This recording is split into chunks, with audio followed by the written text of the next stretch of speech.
तर नमस्कार मित्रांनो, तर आज एका इम्पॉर्टंट टॉपिक वरती आपल्याला बोलायचंय, तो म्हणजे तुमच्या करिअरमध्ये जर गॅप असेल तरी पण तुम्ही इंटरव्ह्यू क्वालिफाय होऊ शकता का? तर येस, होऊ शकता. माझ्या स्वतःच्या याच्यामध्ये 3 वर्षाचा गॅप होता, तरी पण एका चांगल्या कंपनीमध्ये प्लेसमेंट झालेली आहे माझी. तर आता विषय कसा आहे, जर तुमचा गॅप असेल ना तर चालतो, पण तुम्हाला आहे ना तो ऍडजस्ट करता आला पाहिजे. म्हणजे तो गॅप काय आहे ते सगळ्यात पहिल्यांदा गॅप विषयी थोडंसं बोलूया.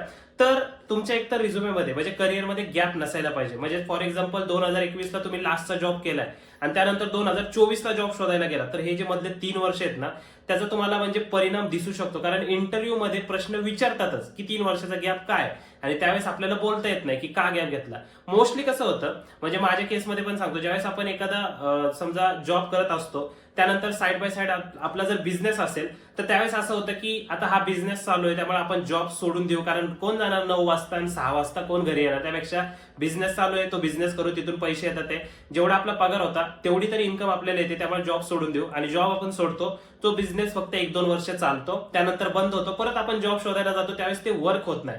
तर अशा कंडिशन मध्ये ना ज्यावेळेस तुम्ही इंटरव्ह्यूला जाता, म्हणजे 3-4 वर्षाचा गॅप घेऊन, त्यावेळेस बाकीच्या लोकांपेक्षा तुम्ही मागे असता ऑलरेडी. पण ह्याच्यात काहीतरी ट्रिक्स वापरावे लागतात. म्हणजे असं पण 2-3 वर्षाचा गॅप तर आहे, म्हणजे काय, एक तर तो गॅपवरती प्रश्न येणारच आहे. तर तो प्रश्न जो तो विचारणार आहे समोरचा की तुमच्या रिझ्युमेवरती 3 वर्षाचा गॅप काय, तुम्ही काय केलं, तर तो डिसएडव्हान्टेजचा नाही तर ऍडव्हान्टेज बनवायचं. त्याला कसं ऍडव्हान्टेज बनवता येईल ते मी तुम्हाला सांगतो. तर सगळ्यात पहिल्यांदा रिझ्युमेवरती जसं मी तुम्हाला सांगितलं की गॅप नसायला पाहिजे. तुम्ही जर जॉब म्हणजे सोडत असेल ना आधीचा, तुमचा बिझनेस जर असेल एखादा, तर त्याच्यात तिप्पट चौपट इन्कम होऊ द्या त्या बिझनेसची, मग सोडा.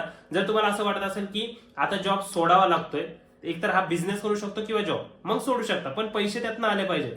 बट जर असं असेल की जॉब करत करत तुम्ही तो बिझनेस करू शकता, सो तुम्ही म्हणजे जॉब सोडायची काही गरज नाहीये. आणि जर सोडला जॉब तरी पण म्हणजे तिथून जर इन्कम जास्त नसेल समजा या बिझनेस मधून, तर ट्राय करा की दुसरा जॉब लगेच शोधायचा. लईत लई 6-7 महिने गॅप ठीक आहे, बट वर्षभर जरी गॅप आला तरी बाकीचे पोरं तुमच्यापेक्षा थोडेसे वरती असतील, ठीक आहे. तर सगळ्यात पहिल्यांदा काही ट्रिक्स सांगतो तुम्हाला. सगळ्यात पहिल्यांदा बघा, जर तुमचा गॅप असेल 3 ते 4 वर्षाचा पकडू आपण. 2 वर्षाचा गॅप ठीक आहे, तुम्ही इंटर्नशिप वगैरे करता हे सांगू शकता.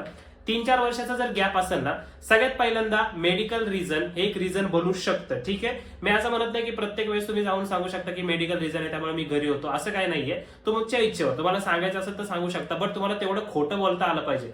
आणि खरंच मेडिकल रिझन असेल तर ठीक आहे, well and good. But medical reason नसेल आणि जरी तुम्हाला ते सांगायचं असेल तरी कंपनी काही हे विचारत नाही की तुमचे मेडिकल सर्टिफिकेट आणा वगैरे, असं काही करत नाहीत. बट ते जर तुमचं ऐकून घेत असेल तर काय होतं माहितीये का, तुम्हाला जर 4 लाख पॅकेज देणार असतील ना, तर ते थोडं कमी करून 3.5 लाख देऊ शकतात. म्हणजे समजा एखादा जॉब रोल आहे, काय जॉब रोल असू शकतो, for example customer support executive हा जॉब रोल आहे, किंवा सॉफ्टवेअर डेव्हलपर हा एक जॉब रोल आहे, ज्याच्यासाठी पॅकेज 8 लाखाचं आहे, ठीक आहे. त्यासाठी सगळे कॅन्डिडेट गेले, त्यांना 8 लाखाचं पॅकेज भेटणार आहे. बट त्यानंतर तुम्ही जर गेला आणि तुम्ही काय सांगितलं की माझा तो 3 वर्षाचा गॅप आहे, मग ते तुम्हाला काय करणार, 8 लाखाच्या पॅकेजऐवजी 6 लाखाचं पॅकेज देऊ शकतात. म्हणजे त्यांचा फायदा त्याच्यात कसं आहे की ते तुम्हाला 6 लाखात घेतात, आहे बाकीच्यांना 8 लाख देण्यापेक्षा, तो त्यांचा फायदा आहे. बट त्यांना, आणि तुमचा काय फायदा आहे, 3 वर्षाचा गॅप असून पण तुम्हाला त्या ऑर्गनायझेशन मध्ये जागा भेटली. तर हा एक म्हणजे मोठा ऍडव्हान्टेज. जसं मी तुम्हाला म्हणलं की तुमचा जो डिसएडव्हान्टेज आहे त्याला ऍडव्हान्टेज बनवू शकता. मेडिकल इमर्जन्सी हे सांगू शकता, बट ते नीट तुम्हाला बोलता आलं पाहिजे. कारण 3 वर्ष मेडिकल इमर्जन्सी म्हणजे 3 वर्ष एवढं काय होतं, आता तुम्ही फिट आहेत का, कारण कंपनी फॉर्म साईन करून घेते तुमच्याकडून, तुम्हाला व्यसन आहे का, तुम्ही फिट आहे का, तुम्हाला काय मेडिकल इमर्जन्सी तुम्हाला आहे का, तुमच्या शरीरात काय तुटलेलं आहे का, तर हे सगळं फॉर्म फिल करता तुम्हाला माहिती आहे. तर ते तसं काय असेल तर ते परत रिजेक्ट करतात तिथून. तर त्यामुळे मेडिकल इमर्जन्सी सांगताना कशी काय सांगायची हे तुम्हाला करायचंय. दुसरी एक महत्वाची रिझन ते म्हणजे जर तुम्ही एखादा बिझनेस करत असाल ना आणि जर तो फेल झाला तर बिझनेस सांगू नका, ठीक आहे. म्हणजे फॉर एक्झाम्पल 3 वर्ष मी हे करत होतो, हा बिझनेस ट्राय केला बट तो फेल झाला, मग त्याने काय इम्प्रेशन पडतं की तुम्ही परत पुढे जाऊन बिझनेस चालू करू शकता आणि हा जॉब सोडू शकता. त्यामुळे ते रिझन अजिबात सांगायचं नाही. त्यानंतर तुम्ही दुसरं एक रिझन सांगू शकता की जसं मी तुम्हाला सांगितलं, मेडिकल इमर्जन्सीमुळे तुमचा फॉर एक्झाम्पल जो काय तुमचा घरचा बिझनेस असेल तो तुम्ही थोडा थोडा बघत होता, सांभाळत होता, बट तेवढा इंटरेस्ट नाही, त्यामुळे मी परत एकदा जॉबमध्ये स्विच झालो. जर तुम्ही सांगितलं घरचा बिझनेस पूर्णपणे बघत होता, तर ते परत क्रॉस क्वेश्चन करू शकतात की तुम्ही इथं जर सेटल झाला तर मग त्यानंतर तिकडे प्रॉफिट आला तर तिकडे जाऊ शकता परत. त्यामुळे बिझनेस सांगताना जरा डोक्यात विचार करा की काय करतोय. थोडासा छोटासा बिझनेस असेल तर सांगू शकता आपल्या घरचा, जिथं मी थोडंसं लक्ष द्यायचो, त्यामुळे मला तो गॅप घ्यावा लागला. घरी एक मेडिकल इमर्जन्सी होती, ठीक आहे. हे मेडिकल इमर्जन्सीचं झालं. सगळ्यात जास्त लोक जे करतात ना ते काय करतात, जर गॅप असेल ना तर गॅप फिल करण्यासाठी फेक एक्सपिरियन्स लावतात, बट ही गोष्ट अजिबात करू नका. फेक एक्सपिरियन्स ज्यावेळेस तुम्ही लावता ना, तर एक गोष्ट मी तुम्हाला सांगतो, माझ्या स्वतःच्या केसमध्ये मी कधीच असं गोष्ट केलेली नाहीये, कारण माझ्या डोक्यात विचार पण नाही आला. कारण बॅक एंड व्हेरिफिकेशन नावाची एक प्रक्रिया असते प्रत्येक कंपनीमध्ये.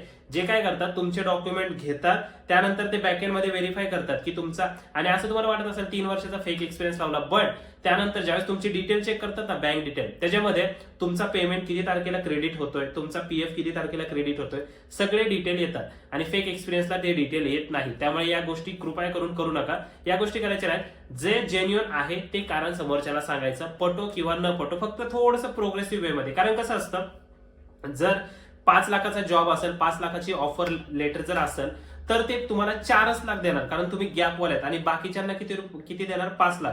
मग त्यांना काय करायचं असतं, 4 लाखात जर हा माणूस भेटतोय सेम काम करायला, तर ते तुम्हाला घेऊ शकतात. बट कधी तुमचे बाकीचे पण क्वालिफिकेशन एकदम भारी पाहिजे. म्हणजे असं नाही की गॅप आहे, गॅप असला तरी चालेल, पण तुमचं इंग्लिश कम्युनिकेशन म्हणा किंवा तुमचं टेक्निकल स्किल म्हणा, हे गोष्टी चांगल्या पाहिजे. त्यावेळेस तुमचं ते निघून जाऊ शकतं. अजून एक गोष्ट तुम्ही करू शकता की तुम्ही कॉम्पिटेटिव्ह एक्झामची तयारी करू असं सांगू शकता, बट त्याला थोडंसं निगेटिव्ह वे मध्ये कसं सांगायचं की आधी करत होतो, आता मला त्याच्यामध्ये इंटरेस्ट नाहीये. हे एक रिझन बरेच लोक सांगतात, कारण बरेच लोक कॉम्पिटेटिव्ह एक्झामची तयारी करतात, नंतर ते सोडून देतात. त्यामुळे हे एक जेन्युअन रिझन तुम्ही सांगू शकता.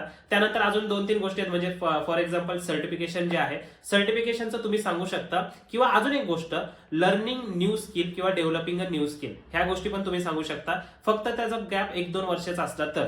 कारण 1-2 वर्षात एखादी स्किल आपण शिकतो किंवा ट्राय करतो, बट 3-4 वर्षाचा जर गॅप असेल ना, तर तुम्हाला एखादा स्ट्रॉंग रिझनच पाहिजे. फॉर एक्झाम्पल जसं की मेडिकल इमर्जन्सीचं मी तुम्हाला सांगितलं.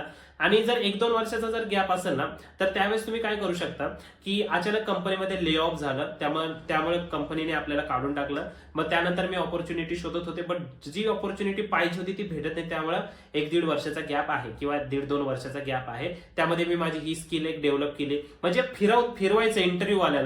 म्हणजे फॉर एक्झाम्पल हा गॅप होता, त्या गॅपमध्ये मी ही स्किल डेव्हलप केली, ज्याच्यातून मला हा फायदा झाला. आताच्या कंपनीमध्ये मला त्या गोष्टीचा असा फायदा होईल. म्हणजे फॉर एक्झाम्पल म्हणजे तुमची जर कंपनी सॉफ्टवेअर डेव्हलपरची असेल, सॉफ्टवेअर डेव्हलपमेंटची तुमची पोस्ट असेल, तर त्या गॅपमध्ये तुम्ही कोणत्या स्किल, कोणत्या लँग्वेज शिकल्या, ज्याचा तुम्हाला याच्यात कसा फायदा होईल, असं जरा पॉझिटिव्ह वे मध्ये न्यायचं.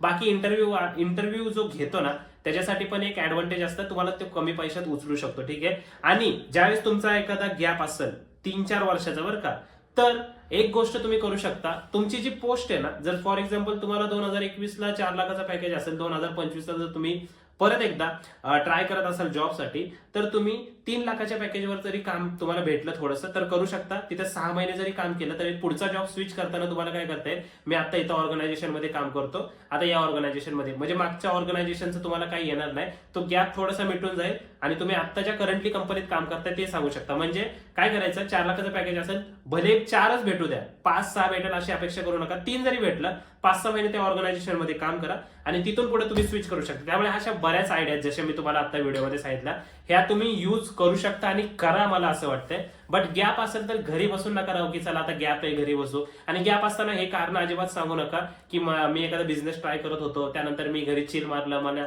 मला हे कल्चर आवडत नव्हतं, त्यामुळे मी दुसऱ्या गोष्टी ट्राय केल्या. अशा गोष्टी अजिबात सांगू नका. थोड्याशा पॉझिटिव्ह गोष्टी सांगा आणि नक्की होईल. म्हणजे जास्त काय अवघड नाहीये. आणि आपला एक व्हॉट्सअप ग्रुप आहे, याची लिंक मी तुम्हाला डिस्क्रिप्शन मध्ये देतो, तुम्ही जॉईन करा तिथं. आपण तिथे वेगवेगळ्या जॉबच्या ज्या पोस्ट आहेत त्या टाकत असतो, जिथे जाऊन तुम्ही अप्लाय करू शकता. ठीक आहे. चला भेटूया मित्रांनो पुढच्या व्हिडिओमध्ये. तोपर्यंत धन्यवाद.